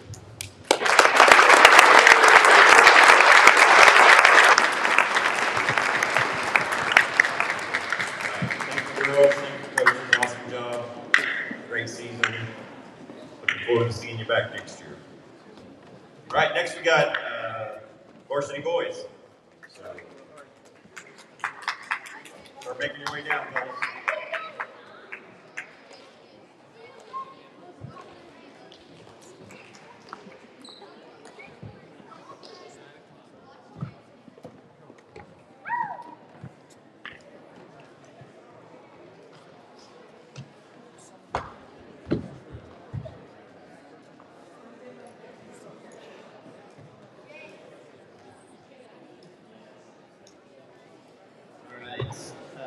Real quick, much like the other coaches, I want to start off with thank yous, and especially to parents. I know the sacrifices, just being a parent of what it takes to make this season happen, and so really just appreciate all that you guys have done and all the work that you have put in. When I see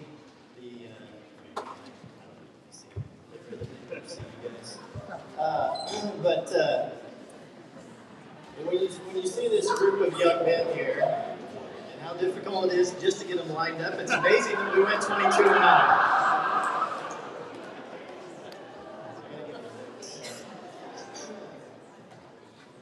Now, this group, I'm going to share mainly in group speak as opposed to individual speak, but the next thank you goes to my assistant coaches. I'm going to get some feedback. It's not very often that you get a coach with some of your best friends, and that was my experience this year. And so these guys that helped me out, Robbie Nutter and Doug Miracle, it was truly a gift just to be a part of the coaching staff. And for some reason, I got tagged as the head guy for whatever reason. Not sure that was warranted, but just being on the bench with those guys is something special for me. So thank you, Robbie and Doug. Next two are these two ugly guys standing next to me. These are our seniors. We have two seniors on this. We have three seniors. I'm sorry.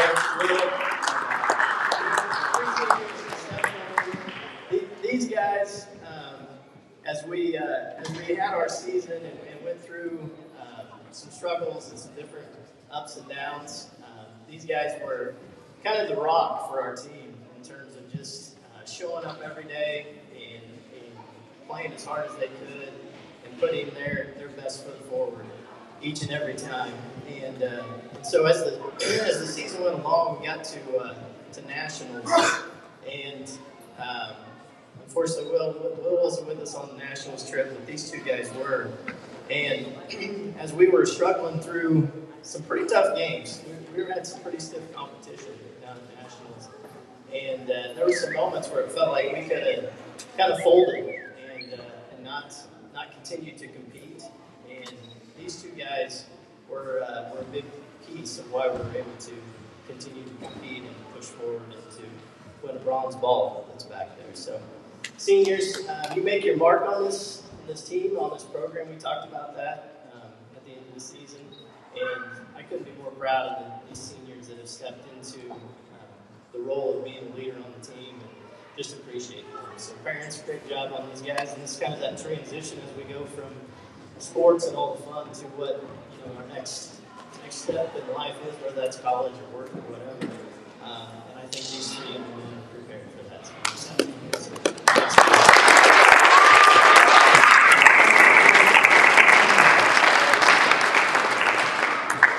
As I have the privilege of being last, I was able to listen to all the coaches beforehand, and I want to say how excited I am for Chief Sports in general. Just listening to the coaches talk about their teams and just the love that they have for the game of basketball, and more importantly, the players. I'm just thankful to be a part of Chief Sports, and I know it's just an amazing gift. As I look up and I see everybody that's here tonight. I was talking, Kurt's right over there.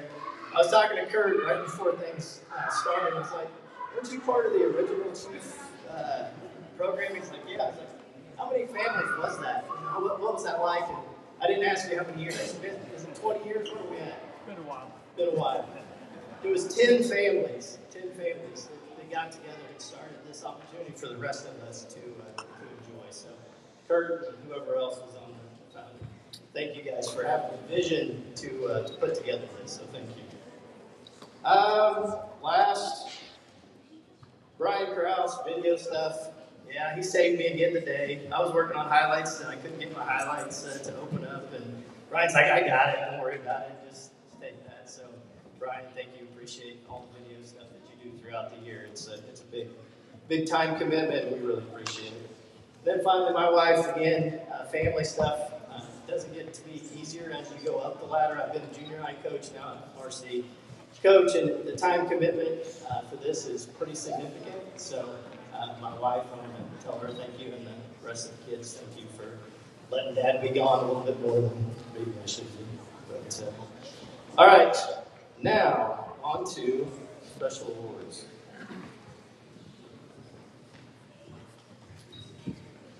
All right, I get the opportunity to hand out this year's Coaches Award. So a little bit about the player that's going to receive this award. Definitely a leader of the team. As a matter of fact, when I think about this person, it was almost like having a fourth coach. And this was a player that not only inspired the other players to be better, but as us as coaches, it inspired us to be better. And it's hard to believe that someone at their age is capable of doing the things that he did. Got a long list of highlights that I can remember that had nothing to do with basketball that he did for the team. My number for him is 36. 36 inches is the amount of space he would take up on the bench. Because he always wanted to sit next to Coach Miracle. And he knows who it is now, so Luke Zimmerman is our this year's coach. I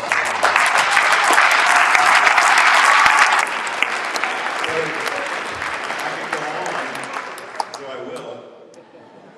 At Nationals is where really I got to spend a lot more time with Luke than, an hour or two of practices and during Yankee stuff. And the best part was most of the time he didn't know we were together. Lisa and I slept in the room directly underneath the boys' room, and there was no insulation at all. It was just hardwood separating us. We heard every single thing that went on in that room. Not once did I have to go up there and intervene because the conversation was going somewhere it shouldn't. And this was even on the last night where at 4 o'clock in the morning, they're still talking. And but it was just humbling because it was good conversation. If he's got one fault, singing maybe. But he's not scared to do it. He led a whole band. I think we got to blame Elijah Upshaw for the song. But what is it? What's the name of the song? Chilling on the beach with my best friend Jesus. Yeah, and we got to hear it a lot down there. And in the hot tub, it was coming from the hot tub, but I know Luke was very inspirational when that happened. But the kids loved him, we loved him. He's just a great kid. And so kudos to his parents and just looking forward to the big things that he's got beyond me. He definitely made an influence on all of us.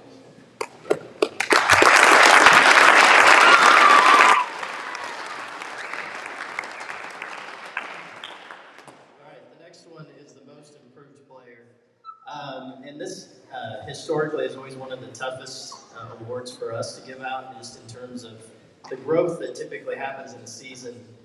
For most players, is always surprising to me. It's like you know that they're good players when they show up, but then they continue to work their craft and they put the time in and they just continue to show you how much better they can be.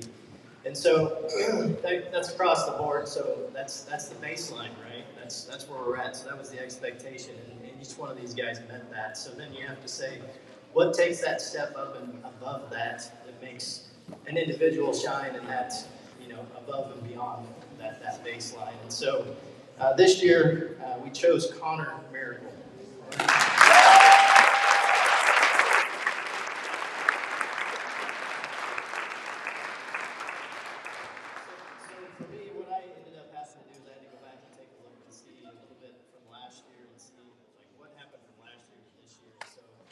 Just looking briefly at statistics, so I think Connor played in about 9 games last year, and he played in 31 games this year at the varsity level.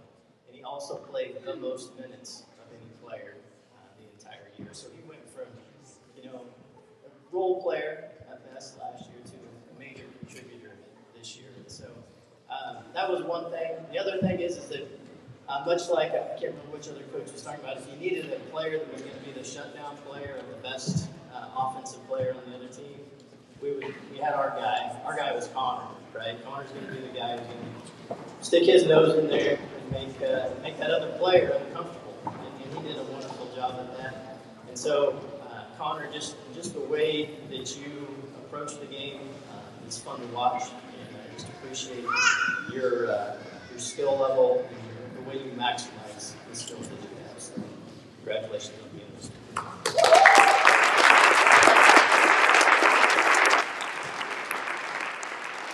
Okay, I've got the last award of the night. It's the MVP for the varsity boys. And I think where this award starts for me was the beginning of last season. I was a new assistant coach for the varsity men, and I was sitting on the bench during one of the games taking notes. or keeping stats. I've been a basketball fan my whole life, and so I've had to figure out how to quit watching the game as a fan and just like cheering and paying attention to how to be useful on the bench. So I was keeping stats, and I started to kind of get a feel for this game, and I started keeping a new stat for quarters 2, 3, and 4. So after the game was over, I went up to Coach Amarai, and he was the head coach last year, and I said, Coach, I want to tell you something. You do whatever you want to with this information, but when this player, he was a sophomore, he didn't start, but when he was in the game, we were like plus 14. And when he was out of the game, we were like minus 6 or something like that. And so stat line didn't fill up, but when he was in the game, we were way better as a team. At the end of last season, I talked to his dad, and I said, boy, because we graduated a lot of seniors, like a lot of really great talent last year, and I said, your son better be ready to get the other team's best defender next year. And so I was curious to see how that was going to go. Well, he really stepped up, and he was awesome this year, and he could do it. He could do it all. He could guard the other team's best player along with Connor. He could score at the rim. He could shoot outside. One of my favorite things is rebounding, and he was great at just figuring out a way to play really thin. And I don't know how he would fit through guys in the paint, and he would just come down with offensive board after offensive board in really tight games. And so fun to coach, so fun to be around. I watched him develop more too off the court as a leader as the season progressed. But the most valuable player for the men's varsity boys for Chief this year is Brecken Werdenberger.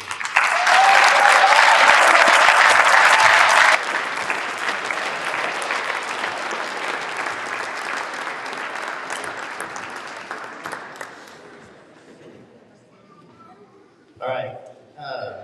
So I'm going to leave with just this verse, this 1 Samuel 16.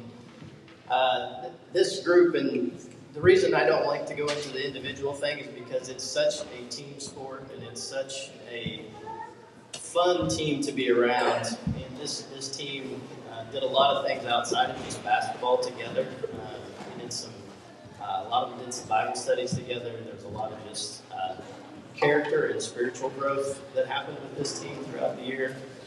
So I want to speak to that just a little bit. It's 1 Samuel 16 says, "But the Lord said to Samuel, do not look on his appearance or on the height of his stature, because I have rejected him. For the Lord sees not as a man sees, but looks at the outward. The man looks at the outward appearance, but the Lord looks at the heart." And as I've gotten to know these guys a little bit more, I can tell you that each one of them has a good heart. And so I started to think about what does that mean? What's a good heart? A little bit. And so one of the primary things that came to mind was humble. Every one of these guys is humble. They would put the team before themselves, each and every one of them. That was fun to see this year. So they're selfless. They show character. They're extremely hardworking. They're determined, and yet they're still fun. They're still fun to be around. It's a unique combination. This team has a lot of unique individuals, but it's been an honor to coach them. And the last thing that came to mind was grit. So I had to look that up and kind of see what's grit. Well, grit for this team was down 29-9 at Nationals in the second quarter of the fourth game of the tournament. And if any of you have ever played before, being down 29-9 in the second quarter is an ugly place to be. And it's even uglier as a coach, because you're like, I don't know what to do. What are we going to do? And these guys, they rallied. They decided that 29-9 wasn't how they were going to go out. So they battled back. I think we were down 10 at halftime. So we cut that lead, that 20-point lead, to 10 in the last 6 minutes of the first half. And then just through continued determination and grit, they battled back and won that game by 7 points, 67-60. So that doesn't summarize the whole season, but it encapsulates a big portion of what these guys have. The determination that they showed me throughout this season is going to be the things that the character, the hearts of these young men is what's going to drive them forward as they go on in life and do great things and move on from Chief sports into real people. So it's been a blessing to coach you guys. I appreciate you, and thank you for all your hard work. And let's get back after the game here in June.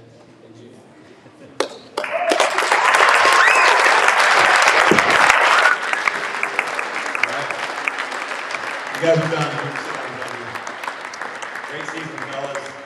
All right. 84 is the new number. Who's got it? 84. It's an easy one.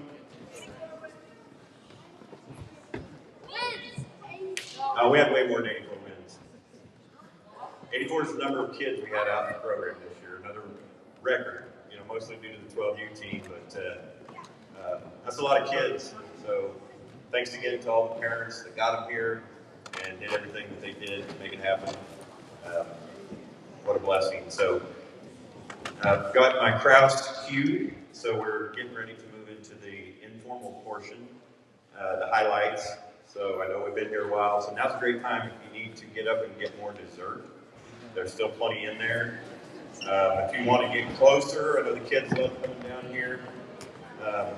I'm not sure if they've got the highlight where I dunked during practice. I don't know that they were videoing, but if you want to get closer, you can see that. A few other announcements.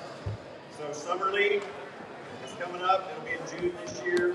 We've already got registration sent in. I know you're all thinking, what do we got to do to get more basketball? It's coming. June's right around the corner. Be more information coming. I wanted to get through the banquet before I flooded your email with more info. Sent out an email today on SSA workouts. That's an option. Several of our kids have done that in the past. Very good instruction from college coaches. And then fundraiser cards. All right, if you're not talking, you're moving down here silently so everybody can hear the announcements. Everybody be quiet. Fundraiser. The Fowlers are over here with the fundraiser cards. We know we ask a lot. We appreciate all that you can do to help us continue to make the program and make the Beacon Center as a way of saying thank you, help them support their mission by giving back and supporting the building. So.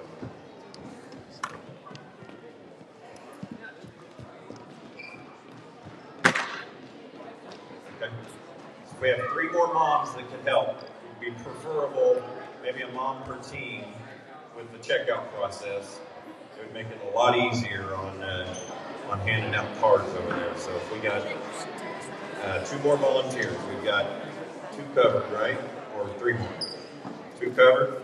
All right. Need 2 more. So, and then that's it for reminders. Looking around at my wife, what did I forget? All right, yeah. Uniforms, if you didn't turn in your uniform, get with your coach tonight and let them know when you will have that back. Like I said in the email, we don't want to have to track people down all summer. I've had to do that before. It's no fun, especially if you move out of state. All right. Thank you, everybody.